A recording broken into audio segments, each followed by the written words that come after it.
Here is a number that most people, including most Christians, do not know. In 1900, roughly 5% of sub-Saharan Africans were Christian. 5%.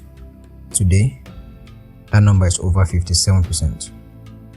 While Christians made up barely 5% of sub-Saharan Africa's population in 1900, the region has risen to be predominantly 57% Christian today, boasting the most committed Christians worldwide.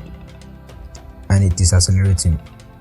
By 2060, Africa will be home of 42% of Christians worldwide, by far the largest concentration globally. Think about what that means.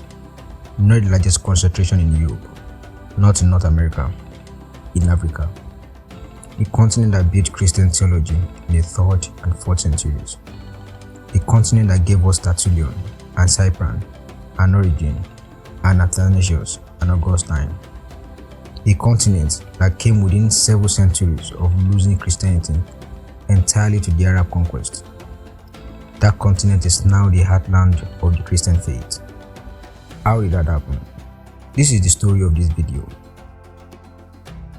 We have been walking through the entire history of the church, from Nicaea to Athanasius, from Augustine to the African Fathers, from the Great Schism to Martin Luther. Today, the series comes home, literally. This is the story of how Christianity returned to the sub-Saharan Africa through some of the most remarkable people in the history of the faith, at an enormous cost, in complicated entanglement with colonial power, and ultimately in a way that no European missionary society planned or predicted. Let us begin. If you have watched our episode on the African Church Fathers, you already know the foundation of the story. Africa was not a blank page waiting for Christianity to arrive. It was a page on which the first chapters had already been written, and then, in much of North and West Africa, violently erased. The Ethiopian Orthodox Tewahedo Church had maintained unbroken Christian worship since at least the 4th century. The Coptic Church in Egypt had survived Arab conquest. Centuries of prayer continues today as one of the oldest Christian institutions on earth. And in the Kingdom of Congo in Central Africa, Portuguese missionary in the late 15th century found something unexpected. A ruling family that embraced Christianity with genuine enthusiasm. The Congolese King Afonso I, baptized João by the Portuguese, renamed Afonso at confirmation, became a deeply serious Christian ruler who wrote letters to the Pope, built churches, and attempted to organize a Christianized kingdom. The story is complicated by the slave trade, which the Portuguese brought alongside the gospel, and which ultimately undermined everything they tried to build. But the point stands. When Christianity returned to sub-Saharan Africa, it did not always land on the entire foreign soil. There were roots, there were connections, some continuous, some broken, some waiting to be found. The faith was not coming to Africa for the first time, it was coming back. The modern missionary movement in sub-Saharan Africa began with the Portuguese in the late 15th century. European missionary work in Africa kicked off. In the late 15th century, Portuguese Catholic missionaries mostly stuck to coastal trading posts. They set up churches in major ports, but had a tough time getting inland, where traditional religions held sway. The pattern was consistent for over 3 centuries: coastal presence, royal conversions, inland failure. The Christianity of the 15th and 16th centuries in sub-Saharan Africa was largely a Christianity of port cities and elite alliances, real in some places, superficial in many, and always tangled with the commerce that funded ships that brought the missionaries. The slave trade was a shadow that fell across all of it. Portugal, Spain, Britain, the Netherlands, the same nations sending missionaries were sending slave ships. The same coastline that held the gospel also held the chains. It is impossible to tell the story of Christianity returning to Africa without naming this. We'll come back to it. But something shifted in the late 18th and early 19th century that changed the trajectory entirely. The evangelical revival in Britain, the same movement that produced William Wilberforce, and the abolition campaign, also produced a new generation of missionary societies with a new seriousness about bringing the gospel to the African interior. It really picked up steam in the 19th century with organized societies like the London Missionary Society and Church Missionary Society. And these missionaries walked into something that nearly destroyed them before it bore fruit. Prior to 1850, 3 to 4 European missionaries had died before their third year of service at the West African coast. 3 in 4 dead within 3 years. Malaria, yellow fever, typhoid, dysentery, the diseases of the tropical coast found European bodies with no immunity, no quinine prophylaxis, no understanding of germ theory, devastatingly vulnerable. By the mid-19th century, European Missionary Society were close to abandoning sub-Saharan Africa as a viable mission field due to its hostile disease ecology and unsuccessful conversion efforts. Think about the faith that required. Not the triumphant faith of a mission that is obviously working. The quiet, grinding faith of people who were their colleagues buried in foreign soil, one after another. Who wrote letters home, knowing they might not live to see the replies, who kept going anyway. They were not all heroes. Some were confused about the relationship between Christianity and civilization in ways that did them no credit. Some were carriers of a colonialist worldview. They could not see clearly. We'll address that honestly in a moment.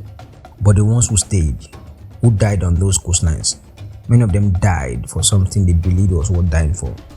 And then, in the middle of this crisis of mortality and failure, something unexpected happened. The solution to the problem of African missions turned out to be Africans. The story begins with the birth of a boy called Ajayi in the town of Osogun in Yoruba land, in what is now Western Nigeria. You know about the year 1807. He was the descendant of a king.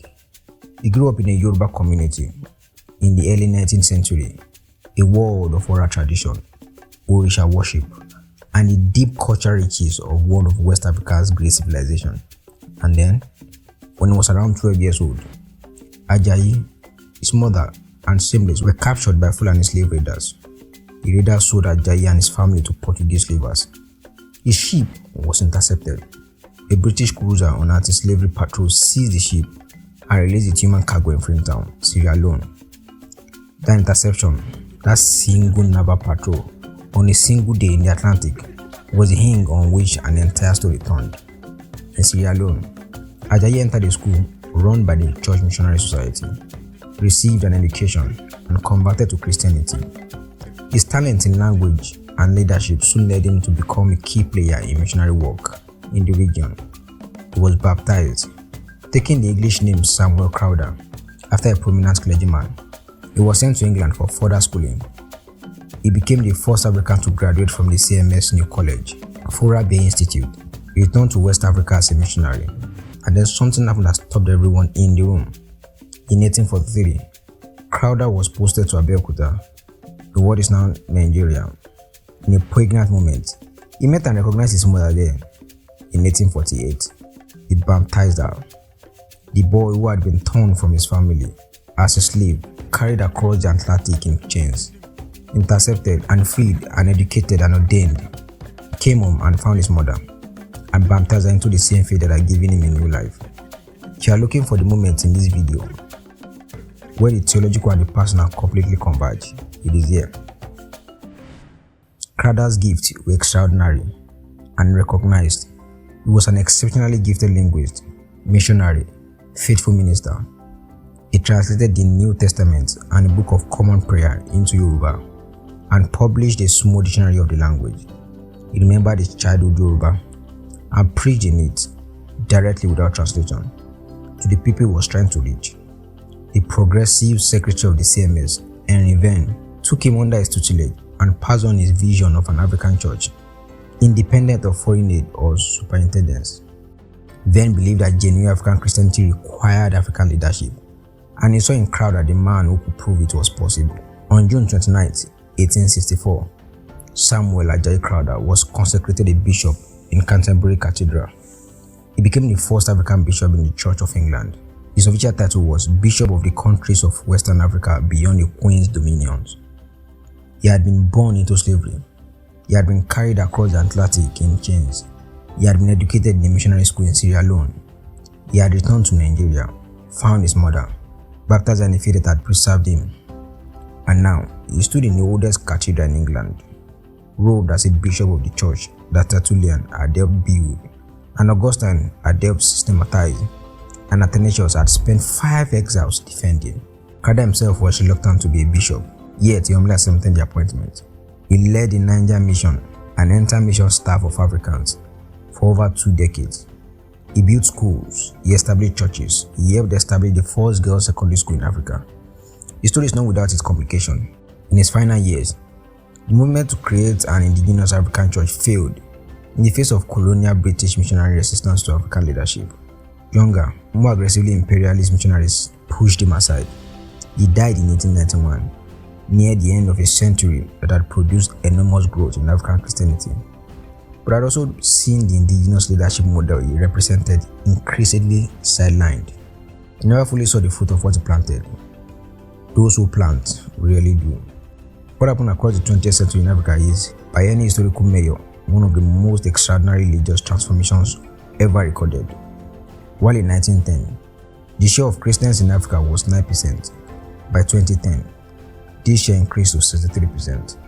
63% in 100 years. A continent that was majority traditional religion and Islam at the turn of the 20th century became majority Christian within a single century. The number compound when you look at what is happening now.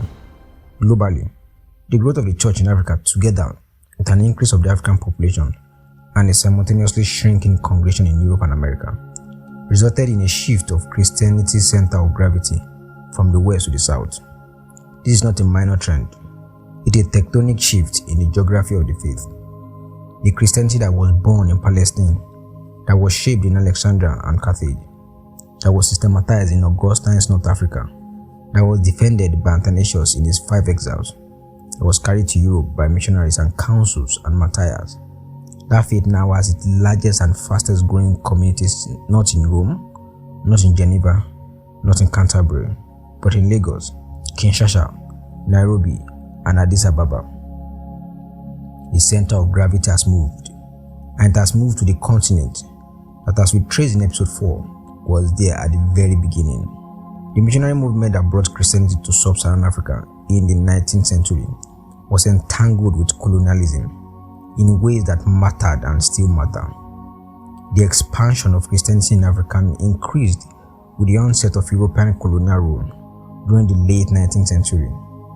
Colonial pacification permitted missions to safely enter previously hostile regions. The cross followed the flag. That phrase, the cross followed the flag, contains a whole critique. It is accurate in many cases. European military conquest opened territories that missionaries then entered. Missionaries sometimes requested colonial protection. Mission education produced Africans who were literate in European languages and therefore more useful to the colonial economy. The lines between evangelism, education, and colonial imperialism were often blurred, sometimes deliberately.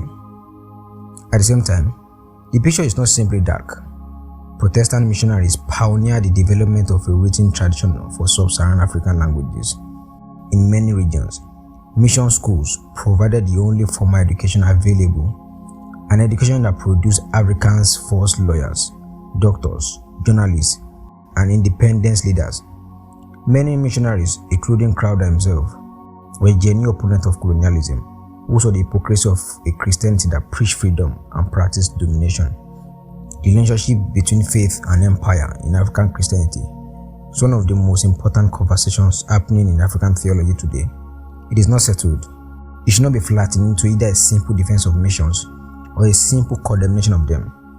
What we can say is this: despite the entanglement, or perhaps even through it, in ways that are uncomfortable to acknowledge, something real took root, something that Africans owned, something that grew not because colonial administrations wanted it to grow, but because Africans found in it a truth that spoke to their lives.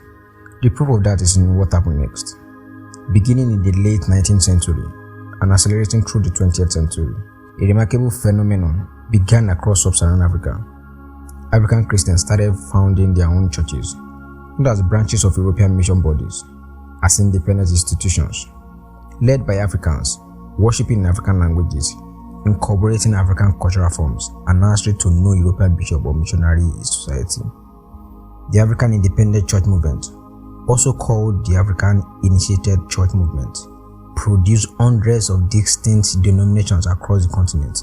The Zionist Christian Church in South Africa, the Aladura Churches of Nigeria, the Kimbaguist Church in the Congo, churches that combine Orthodox Christian theology with African readings, African healing practices, African communal structures.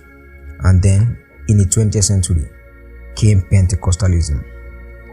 The Pentecostal and charismatic movement that swept through Africa from the 1970s onward were not simply imports from American television. They found extraordinary resonance in African spiritual culture, in the emphasis on the power of the Holy Spirit, on healing, on power, on direct encounter with God. What American Pentecostalism had exported, African Christianity made its own, and in many ways deepened. The mega churches of Lagos today, some of the largest congregations on earth, are not imitations of anything Western. They are something new, something African. They are what happens when the faith that Augustine systematized and Luther recovered and Crowther planted comes home and grows in its own soil. We began this series at the Council of Nicaea in 325 AD, where a young Egyptian deacon named Athanasius helped define what Christians believe about Jesus Christ. We walked through Augustine, weeping in a garden in Milan, recovering a doctrine of grace that would fuel a German monk's revolution 12 centuries later. We watched the church that built everything disappear from the continent that built it. 400 bishoprics reduced to 4 in 7 centuries. And now we are here, in the 21st century, with the largest and fastest growing Christian communities on earth, located in sub-Saharan Africa. This is not a story that colonialism explains. Colonialism is part of it, a real complicated, not always honorable part. But colonialism cannot explain why African Christianity survived and grew long after the colonial powers departed. Cannot explain why the churches that grew fastest were the independent ones, the ones Africans built, without European permission or supervision. The explanation is simpler and more mysterious than that. The same gospel that Tertullian articulated in Carthage in 2nd century. The same doctrine of grace that Augustine agonized over in Hippo in the 5th century. The same faith that Crowther carried back to the banks of the Niger in a language that was his own by birth. That faith found a home in African hearts and communities and has never left. The center of Christianity has moved, not away from its origins, but back toward them. The continent that was there at the beginning is there again. And if you're an African Christian watching this, whether in Lagos or London, Accra or Atlanta, Nairobi or New York, you are not a recipient of a borrowed faith. You are an heir of the oldest Christian tradition on earth. That is your history. That is your inheritance. This series has taken us from Nicaea to Nigeria, from the councils of the ancient church to the mega churches of modern Africa. Next, we are going to zoom out one more time and look at where the church is right now, the 21st century global church, the shifts in denominational power, the conversation between Africa, Asian, and Western Christianity, about what the faith means and who gets to define it. It is a story still being written. Subscribe so you do not miss it. Thank you.